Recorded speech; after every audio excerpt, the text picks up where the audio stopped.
আমি এর মধ্যে একদিন উত্তরা যাচ্ছি। উত্তরা যাওয়ার পথে আমাকে হঠাৎ করে মাঝ রাস্তায় এয়ারপোর্ট ডাক দিল। বললো, ভাই কোথায় যাবেন? আমি বললাম, ভাই উত্তরা। বলে, যাইস না বাবা, যাইস না, অনেক জ্যাম, এর চেয়ে ভালো এয়ারপোর্ট আয়, দেশ ছেড়ে চলে যা। তো আমার বাসা ফারিয়াপু মনে আছে, 6 তলা বাসা আছে আমার। তো আমার বাসা থেকে হাসপাতাল যেতে পায়ে হেঁটে 5 মিনিট লাগে। আচ্ছা, রিক্সায় গেলে 10 মিনিট, গাড়িতে 20 মিনিট, আর যদি অ্যাম্বুলেন্স ডাক দেই তবে রাস্তায় যেতে যেতেই ইন্নালিল্লাহ।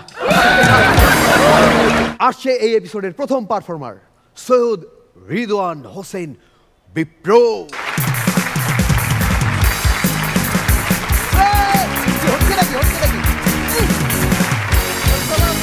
Judges, vendors, Yay! rubber band. তো আমিন ভাই, একটা সময় ছিল ঢাকায় আপনি রাস্তায় নামলে মাঝে মাঝে একটুখানি ট্রাফিক জ্যাম পাইতেন। এখন ট্রাফিক জ্যামের মাঝে মাঝে একটুখানি রাস্তা পাওয়া যায়। তুষার ভাই, গত এপিসোডের পর আমি এখন সকালে নাস্তা খাওয়া বন্ধ করে দিছি। এখন শুধু 2টা পাউরুটি নিয়ে বের হই, আর রাস্তায় বের হলে জ্যাম তো এমনি ফ্রি।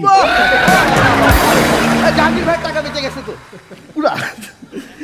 কিন্তু আমার একটা অবজারভেশন আছে, খেয়াল করবেন, ঢাকা শহরে আপনি যদি গাড়ি নিয়ে বের হন, আপনার মনে হবে আপনি নৌকা চালাচ্ছেন, তাও বৈঠা দিয়ে, এত আস্তে আস্তে চলে। তার মধ্যে আবার হাত দেখায় আপনাকে থামায় দিবে, তখন মনে হবে ব্যাগ থেকে ছিপ বের করে এখন বসে বসে মাছ ধরি।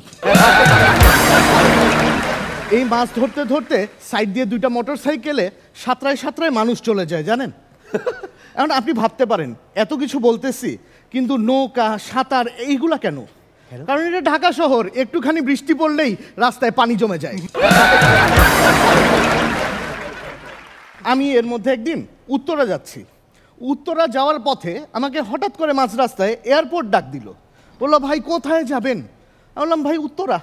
বলে, যাইস না বাবা, যাইস না, অনেক জ্যাম, এর চেয়ে ভালো এয়ারপোর্ট আয়, দেশ ছেড়ে চলে যা।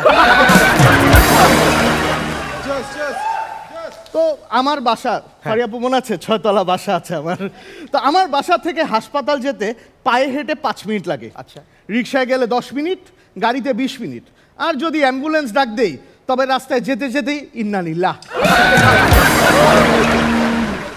এই যে ট্রাফিক নিয়ে কথা বলছি, আপনি খেয়াল করবেন সন্ধ্যার পর ট্রাফিকের কিন্তু মন মেয়াজ অন্যরকম হয়ে যায়।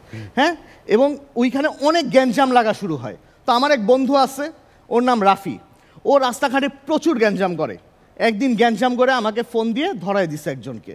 তো সে আমাকে বলছে, আপনার বন্ধু আমার গায়ের উপর বাইসাইকেল উঠাই দিছে। কারণ আমি তাকে আশ্চর্য হয়ে বললাম, ভাই বাইসাইকেল উঠাই দিছে, এটা কেমন কথা? আপনি কোথায় দাঁড়াইছিলেন? সে বলে, রাস্তার মাঝখানে। এখন রাস্তার মাঝখানে দাঁড়াইছেন, তো আপনাকে তো কেউ না কেউ এসে মেরে যাবেই। ওই বেটা, আমি ডিউটি করতেছিলাম, আমি ট্রাফিক সার্জেন্ট। তুষার ভাই, আমিও তখন বললাম, স্যার ওইটা আসলে আমার বন্ধু না, আমার ওর সাথে ফেসবুকে পরিচয়, আমরা জাস্ট রিল আদান প্রদান করে থাকি। আর লাস্ট 10টা রিল কি পাঠাইছে আমি খুলেও দেখি নাই। তো যখন মানুষজন এই সন্ধ্যার সময় অফিস থেকে বের হয়, তখন কিন্তু জীবনের সব ফ্রাস্ট্রেশন তারা রাস্তার উপর উঠায়। বড় বড় বাস তারা গালি দেয় গাড়িকে, গাড়ি গালি দেয় ছোট ছোট সিএনজিকে, আর সিএনজিওয়ালা ওরা তো গালির কোচিং সেন্টার খুলে বসে থাকে। এরকম একটা ট্রাফিক জ্যামের মধ্যে একটা বড় গাড়ি করে একটা অফিসের বস বের হয়েছে। এই অফিসের বস হঠাৎ করে জানলার বাইরে দেখে যে মোটর সাইকেল করে তার ইন্টার্ন চলে যাচ্ছে। ইন্টার্ন আবার বড় গাড়িটা দেখে চিন্তা করতেছে, আমার অফিসের বস সারাদিন কিচ্ছু করে না, আমারে ঝাড়ি দেয়, আর এসি গাড়িতে করে যাচ্ছে। আর এদিকে এসি গাড়িতে বসে সেই বস চিন্তা করতেছে, আমার অফিসে ছোট্ট একটা কর্মচারী, একটা ইন্টার্ন, কিন্তু ট্রাফিকের যুদ্ধে ও আমার থেকে আগায় গেল। কিন্তু এই যে ট্রাফিক নিয়ে এত কথা বলছি, আপনারা কখনো মনে করেছেন যে বন্ধু আপনার কোথায় হয়েছিল? আমিন ভাই, আপনার সবচেয়ে সেরা বন্ধুরা কোথায় পেয়েছিলেন আপনি? স্কুল লাইফে। আপনার স্কুলে পান, কলেজে পান, ইউনিভার্সিটিতে। বড় জোর কাজ করার ক্ষেত্রে কর্মস্থলে বন্ধু হয়। আমার বন্ধু হয় ট্রাফিক সিগন্যালে। আমার ট্রাফিক সিগন্যালের বন্ধুদের সাথে আমার সব আড্ডা হয়, রাজনীতি, ক্রিকেট, দেশ বিদেশ সব আলাপ। ইনফ্যাক্ট আমাদের একটা হোয়াটসঅ্যাপ গ্রুপও আছে। এই হোয়াটসঅ্যাপ গ্রুপের নাম বিজয় সরণি বয়েজ। দারুণ দারুণ। এবং আমরা যে শুধু ওইখানে ট্রাফিক জ্যামে গল্প করি, আড্ডা দিই তা না, আমরা মাঝে মাঝে বাসা থেকে গিটার আনি, এই ড্রাম আনি, কিবোর্ড আনি, রাস্তার মধ্যেই আমরা গান বাজনা করি। তখন ওইটাকে কি বলি জানেন? Traffic jamming. প্রাণের শহর ঢাকা, তার মাঝেও এত কষ্ট, কিন্তু এই কষ্টের মাঝেও আমরা কিন্তু মনের সুখে গাইতে থাকি।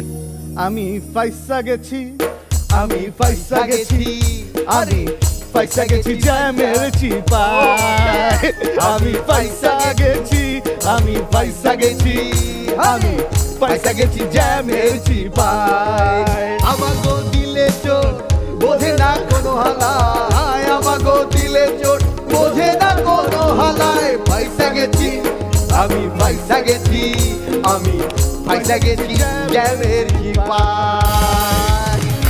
ভাই দাঁড়া দাঁড়া একটু, আমি একটু মাকে খবর দিই। মা মা মা মা মা, আমি বিজয় সরণি একবারে পার হয়ে গেছি। সিগন্যাল যে একবারে পার হয়, সে বাসায় ফোন করে খবরটা দেয়। এর চেয়ে বড় আনন্দের খবর আর হয় না। অনেক ধন্যবাদ বিপ্র ভাই, পুরো ঢাকা শহরকে মনে হয় একেবারে সামনে তুলে ধরলেন। শুরুতেই আমিন ভাই, তোমার কাছ থেকে আরো অনেক বেশি কিছু আশা করি আমরা। তো সো বি কেয়ারফুল। তোমরা প্রত্যেকেই দুটো করে চান্স পাবে পারফর্ম করার। এটা তোমার প্রথম গেল, আশা করি দ্বিতীয়টা মোর মোর মোর বেটার কিছু এন্টারটেইন অবশ্যই দিবে, নাহলে কিন্তু এখন খুবই টাফ হয়ে গেছে। ঠিক আছে, ওকে, অল দ্য বেস্ট। এই যে কঠিন হয়ে গেছে, এই কঠিনটা কারা তৈরি করলো? এই কঠিনটা তৈরি করেছেন আপনারাই। আপনারা এমন একটা জায়গায় শোটাকে তুলে ফেলেছেন, যে ধরনের যোগ ডেলিভারি দিয়েছেন, এখন ওর চেয়ে তো কম আমরা আর মানবো না। কি আগের চেয়ে যোগ ডেলিভারি আরো ভালো হবে, তাই তো? ইনশাল্লাহ। এই যে বলে রাখি, এই যে ডেলিভারির কথা বলছি, কেন বলে যে ঢাকায় ডেলিভারি ফ্রি? কেন বলে জানেন? কেন কেন? কারণ অন্যান্য জায়গায় কি আপনি একটা মহিলাকে ক্লিনিকে নিয়ে যেতে পারবেন, ঠিকঠাক হবে, চার্জটা নিতে পারবেন, কিন্তু ঢাকায় যাওয়ার আগে জ্যামে আটকে অলরেডি হয়ে যায়। তো এটাকে বলে ফ্রি ডেলিভারি। এবং হয় না যে যে যে সন্তানটা শ্রাবণ মাসে জন্মেছে, নাম রাখে শ্রাবণী বা শ্রাবণ, হ্যাঁ, তারপরে বর্ষায় হলে বর্ষা নাম রাখে না? আমার এক বন্ধুর নাম জ্যামস, জ্যামে হয়েছে। ওকে, স্বপ্ন পারিয়া। বিপ্র ভাই, আপনি তো খুবই ভালো পারফর্মার। মানে আমরা যাদের জন্য অপেক্ষা করি, যাদের পারফরমেন্সের জন্য, আপনি তাদের মধ্যে একজন। কিন্তু যেটা রনি বলছিল, আপনারাই প্রথমে এমন পারফরমেন্স দেখিয়েছেন যে আমাদের এক্সপেকটেশন অনেক উপরে উঠে গেছে। এখন যদি অ্যাভারেজ হয়, এখন আসলে ভালো লাগে না। সো আপনার কাছ থেকে এক্সপেকটেশন কিন্তু অনেক অনেক বেশি।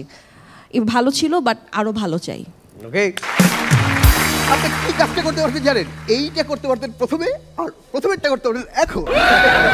ওকে, রনি যেটা বললো, আসলে প্রথম দিনের পারফরমেন্সটা এরপরে আবার দেখতে চাই, মানে ওটা না, ওই লেভেলের। ঠিক আছে, ভালো ছিল। ওকে।